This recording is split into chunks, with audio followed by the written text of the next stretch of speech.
সুপ্রিয় শ্রোতা, আসসালামু আলাইকুম। আশা করি সকলেই ভালো আছেন। সকলকেই শুভেচ্ছা জানিয়ে শুরু করছি আজকের ভিডিও। আজকের ভিডিওতে আলোচনা করব অ্যাপারকিং ট্যাবলেট নিয়ে। অ্যাপারকিং ট্যাবলেটটির কার্যকারিতা, পার্শ্ব প্রতিক্রিয়া, সেবনবিধি বিস্তারিত আলোচনা রয়েছে ভিডিওতে। বিস্তারিত আলোচনা জানতে ভিডিওটি শেষ পর্যন্ত দেখুন।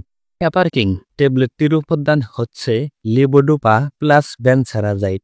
অ্যাপারকিং ট্যাবলেটটির প্রস্তুতকারক হচ্ছে বাংলাদেশের সুনামধন্য কোম্পানি জিসকা ফার্মাসিউটিক্যাল লিমিটেড। অ্যাপারকিং ট্যাবলেটটির কার্যকারিতা হচ্ছে ইহা সাধারণত পার্কিন্স রোগের চিকিৎসায় ব্যবহৃত হয়, যেমন পার্কিন ডিজিজ এবং পার্কিন সিন্ড্রোম এর উপসর্গ উপশমে ব্যবহৃত হয়, যেমন হাঁটাচলায় সমস্যা, শরীর কাঁপা, ধীরগতি এবং ব্রাডিকাইনসিয়া বা পেশি শক্ত হয়ে যাওয়া এবং শারীরিক মুভমেন্ট ধীরগতি হয়ে যাওয়া ইত্যাদি উপসর্গ নিরাময়ে অ্যাপারকিং মেডিসিনটি সেবন করা যেতে পারে।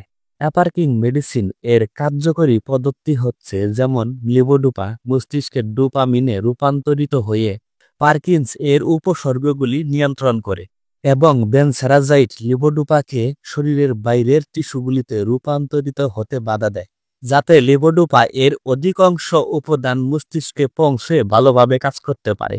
অ্যাপারকিন মেডিসিনটি সেবনের নিয়ম হচ্ছে একজন প্রাপ্তবয়স্ক রোগীর ক্ষেত্রে একটি করে ট্যাবলেট দৈনিক 2 থেকে 3 বার পর্যন্ত সেবন করা যেতে পারে, অথবা অ্যাপারকিন ট্যাবলেটটি সেবনের পূর্বে অবশ্যই একজন রেজিস্টার্ড চিকিৎসকের পরামর্শ অনুযায়ী সেবন করতে হবে।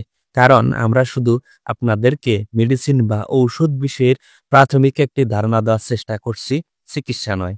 ভিডিও দেখে অনুপ্রাণিত হয়ে কখনোই মেডিসিন সেবন করা যাবে না। আসুন জেনে নেই অ্যাপারকিন মেডিসিনটি সেবনের ফলে যেই সব পার্শ্ব প্রতিক্রিয়া দেখা দিতে পারে, যেমন বমি বমি ভাব, বমি, মাথা ঘোরা, গ্যাস্ট্রিকের সমস্যা, পেটে ব্যথা, অস্থিরতা, বিভ্রান্তি বা ক্লান্তি, অস্বাভাবিক আচরণ ইত্যাদি পার্শ্ব প্রতিক্রিয়া দেখা দিতে পারে।